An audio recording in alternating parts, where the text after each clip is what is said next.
الأخ رئيس هيئة الأركان العامة قائد العمليات المشتركة الفريق الركن دكتور صغير حمود بن عزيز، الأخ رئيس هيئة العمليات اللواء الركن خالد الأشول، الأخ نائب رئيس هيئة التدريب اللواء الركن أحمد العابسي، الحاضرون جميعاً كل باسمه وصفته، السلام عليكم ورحمة الله وبركاته.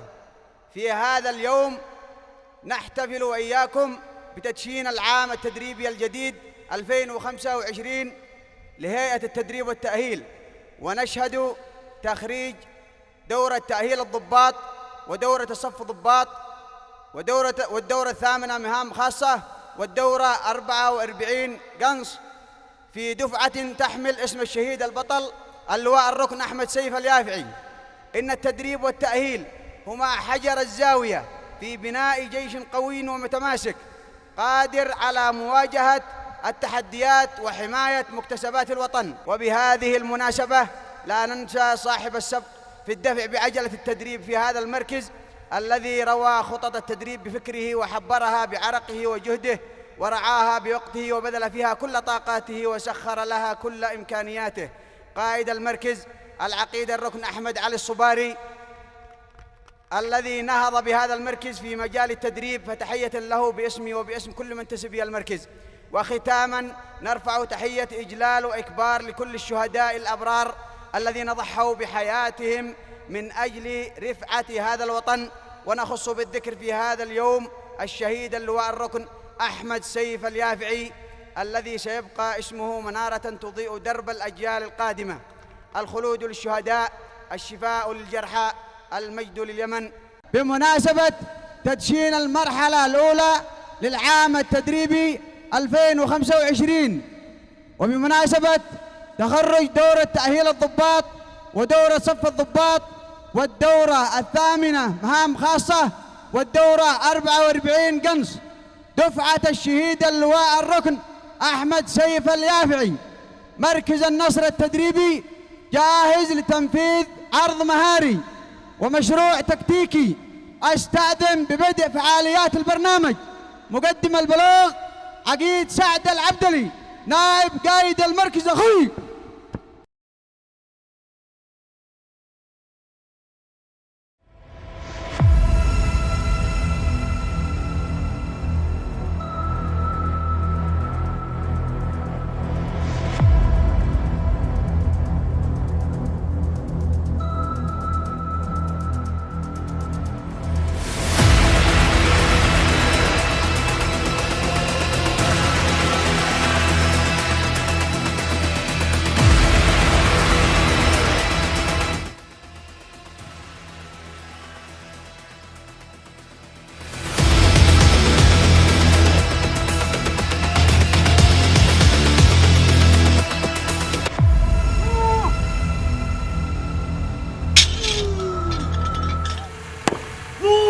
اختبار قوة تحمل البدن.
معيار 14 متمركز في رعد واحد، إضافة إلى المداخلة المباشرة.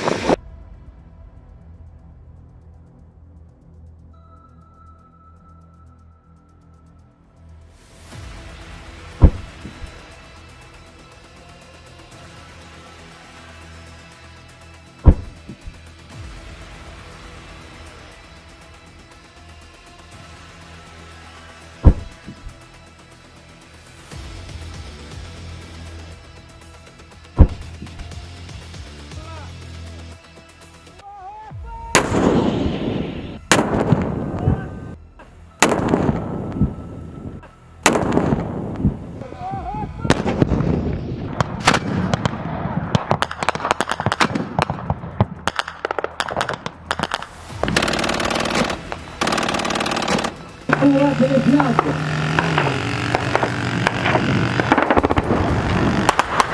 تقوم بكافة العدو.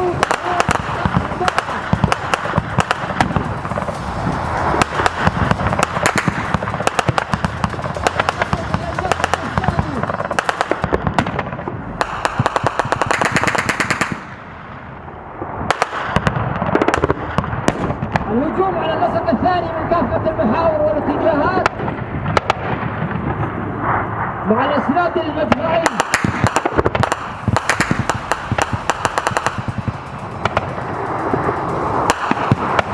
مسافة إيرانية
إلى حب العدو تماما.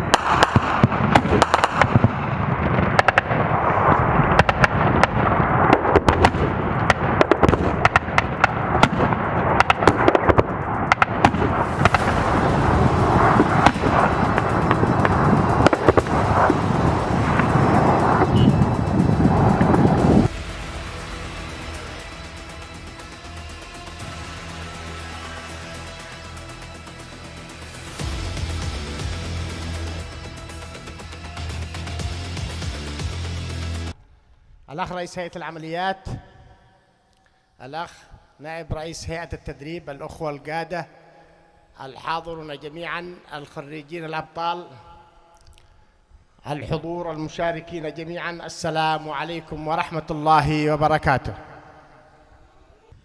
يطيب لي في هذا اليوم المبارك أن أشارك أبطالنا الشجعان في معسكر النصر التدريبي، حفل تخرجهم من الدورات التدريبية التخصصية، دورة المهارات ودورة القناصين ودورة المدفعية ودورة الطيران المسير، ناقلا للجميع تحيات وتهاني ومباركة قيادتنا السياسية والعسكرية، ممثلة برئيس مجلس القيادة الرئاسي فخامة الرئيس القائد الدكتور رشاد محمد العليمي، وكذلك معالي وزير الدفاع. الفريق الركن محسن الداعري، متمنين لكم جميعا التوفيق والسداد في مهامكم المستقبلية، شاكرين لكم انضباطكم وثباتكم خلال فترة تنفيذ هذه الدورات. والمطلوب منا جميعا أن نعد لهذا الأمر عدته، وأن نكون بكامل الاستعداد النفسي والقتالي والمجتمعي، نلتف جميعا حول قيادتنا السياسية والعسكرية، ممثلة بفخامة الدكتور رشاد العليمي رئيس مجلس القيادة الرئاسي القائد على القوات المسلحة ونوابه وحكومته وقواتنا المسلحة.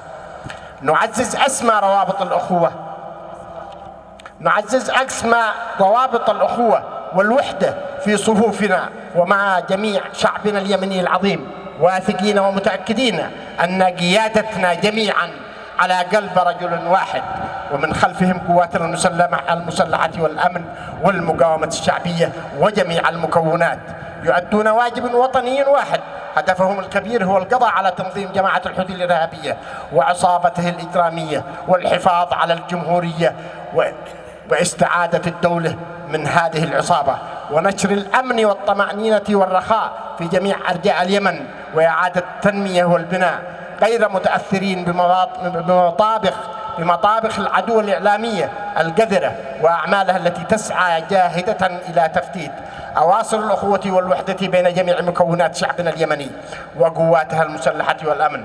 وآخرها إلزام وسوق أخوتنا في جميع قبل ومديريات الجمهورية المسيطرين عليها للتظاهر بالقوة والتهديد فيما سموه الاستعداد للدفاع.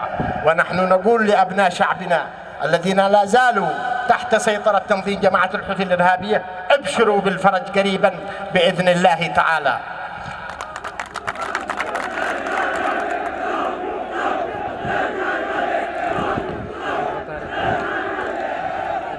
ابشروا بالفرج قريبا بإذن الله تعالى ولا تضعفوا، ونحن ندرك ما تعانوه لأننا معكم وأنصاركم، ومن سوف يرفع الظلم عنكم، ولسنا متعصبين أو حاقدين أو منتقمين كما هو تنظيم جماعة الحوثي الإرهابية الضال والمضل الذي يدرس الحقد والكراهية والتفرقة والعنصرية بين أبناء الوطن الواحد.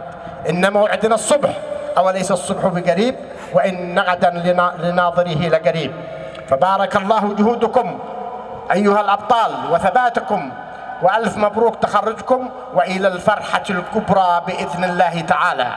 والشكر والتقدير لهيئة التدريب والتأهيل وجميع العاملين في معسكر النصر التدريبي ومدرسة المشاة والمدربين، وألف مبروك أيضا لدورة تأهيل الضباط ودورة الصف ضباط.